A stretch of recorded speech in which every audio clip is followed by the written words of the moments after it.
आइए,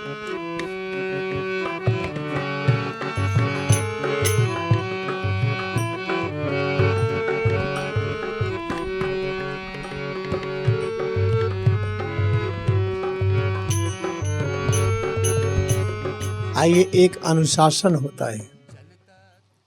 कहते अनुकरण करना। शासन का बहुत लंबा चौड़ा अर्थ है। हम आपको संक्षेप बताते हैं, हम कैसे अपने मन और बुद्धि पर शासन करें, कैसे इंद्रियों पर, सुनने वाली इंद्री, स्पर्श की, देखने की, स्वाद और गंध की, बुद्धि है जो तर्क वितर्क करती है, मन है, इसमें हम कैसे इस पर शासन करें। शासन करने का मतलब होता है कि हम कैसे इसके साथ जुड़े, कैसे इसके साथ हम रहें, हमारा व्यवहार इसके साथ कैसे हो। हमारा व्यवहार सिर्फ एक ही होना चाहिए। हम शक्ति चाहते हैं तो कान को शक्ति कैसे दें। स्पर्श इंद्री, स्पर्श इंद्री को शक्ति कैसे दें। ऐसे जो देखते हैं, देखने वाले इंद्री को शक्ति कैसे दें। स्वाद और गंध की शक्ति कैसे दे, मन और बुद्धि को शक्ति कैसे दे। हम शक्ति चाहते हैं, अगर इनको हम शक्ति देंगे तो जो कहेंगे करेंगे।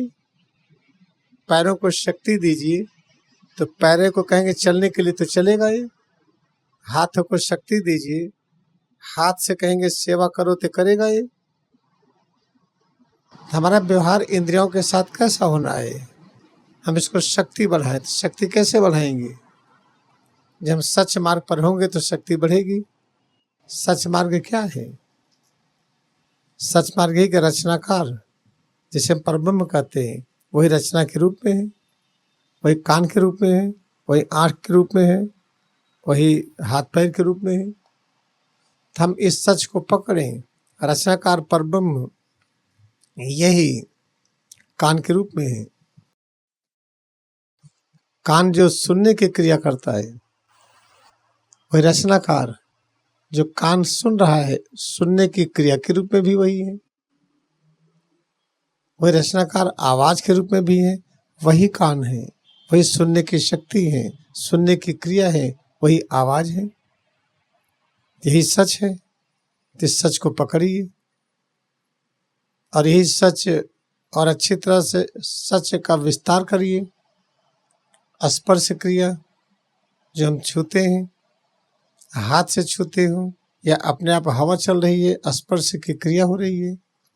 गर्मी की अनुभूति, सर्दी की अनुभूति, हल्कापन, भारीपन, ये सब स्पर्श की अनुभूति है।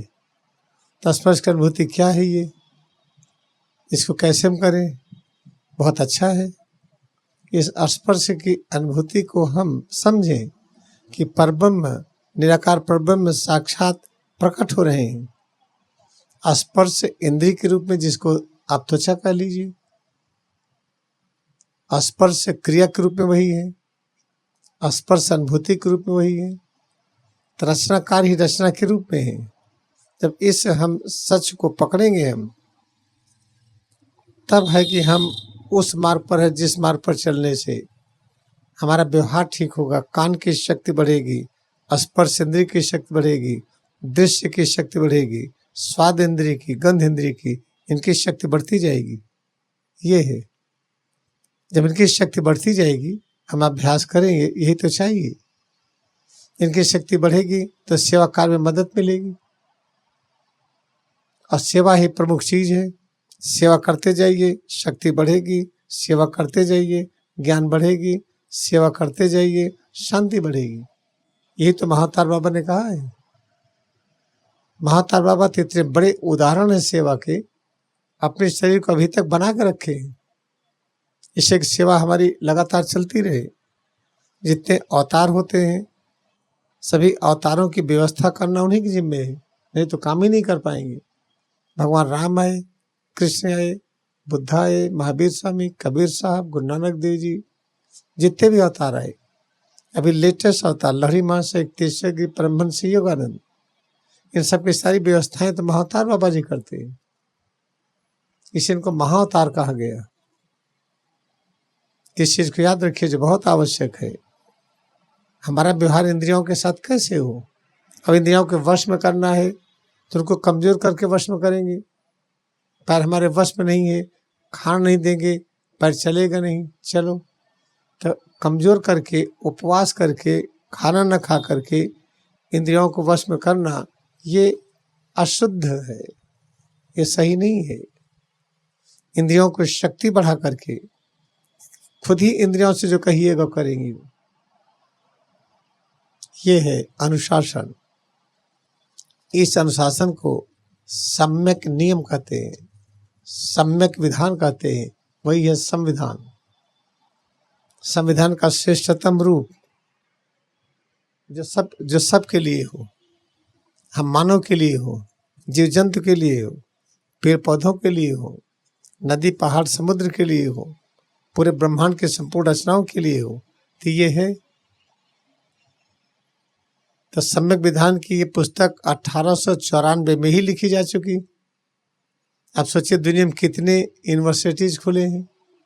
इंडिया में देखिए बनारस हिंदू यूनिवर्सिटी है, JNU है, गोरखपुर यूनिवर्सिटी है, इलाहाबाद यूनिवर्सिटी है, न जाने कितनी कितनी यूनिवर्सिटीज है। कोई भी एक प्रोफेसर, कोई चांसलर, कोई वाइस चांसलर दिमाग में नहीं आया।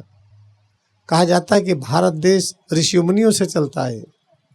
ये कहा जाता है पूरे ब्रह्मांड की सब सुरक्षा ऋषि मुनियों के हाथ में है। तो ऋषि मुनियों के श्रेष्ठतम जो महाअवतार बाबा ने लिखने के लिए कहा संविधान, तो लिखा गया, इसको फॉलो नहीं कर पाए क्योंकि उनको ये नहीं पता कि रचनाकार ही रचना के रूप में है। ये ज्ञान न होने की वजह से फॉलो नहीं कर पाए। हम लोग अभ्यास करें, रचना का रचना के रूप में है, तब इसको हम अनुसरण कर लेंगे।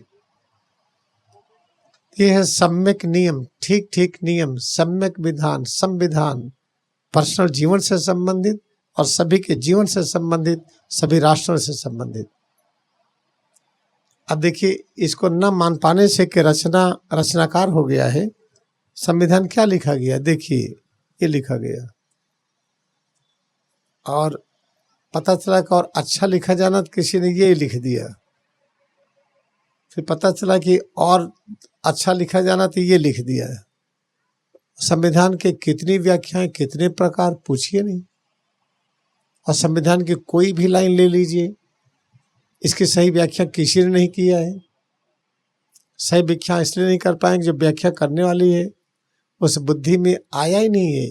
रचना का रचना हो गया है, उस बुद्धि में नहीं आया कि रचना का रचना हो गया है, तो कैसे लिखेंगे? इसी संविधान के रोज झगड़े हो रहे हैं। हमारी न्यायपालिका संविधान का पालन नहीं करती, लोग शंका करते हैं, लोग यूट्यूब पर कहते रहते हैं। हमारा ब्यूरोक्रेसी संविधान का पालन नहीं करती है, शासन नहीं करता, कैसे करेंगे वो?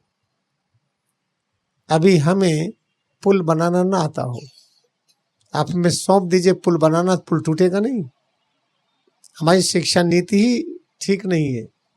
उस शिक्षा नीति के आधार पर जो भी ये न्यायपालिका है, कार्यपालिका है, विधायिका है और जितने डॉक्टर, इंजीनियर्स हैं, जो भी हैं, वो शिक्षा नीति हमारी अधूरी है। तो उससे हम आशा कैसे कर सकते हैं? इसे किसी पर दोष मत दीजिए। आइए हम लोग तैयार हों, हम जितने लोग हैं इसको दिखाएं। रचना का रचना मानने के बाद होता क्या है हमारे साथ? हम दिखा दें कि हम बीमार नहीं हैं, हम थकते नहीं हैं, हम चिंतित नहीं हैं, हम निर्भय हैं, डर से मुक्त हैं और निरंतर हम सेवा कार्य करते हैं। इसको दिखा दीजिए और सिद्ध कर दीजिए। जैसे जैसे सेवा करते हैं शक्ति बढ़ती है, शांति बढ़ती है, आनंद बढ़ता है, वो सब चीज़ें बढ़ती है जिसकी हम आशा करते हैं।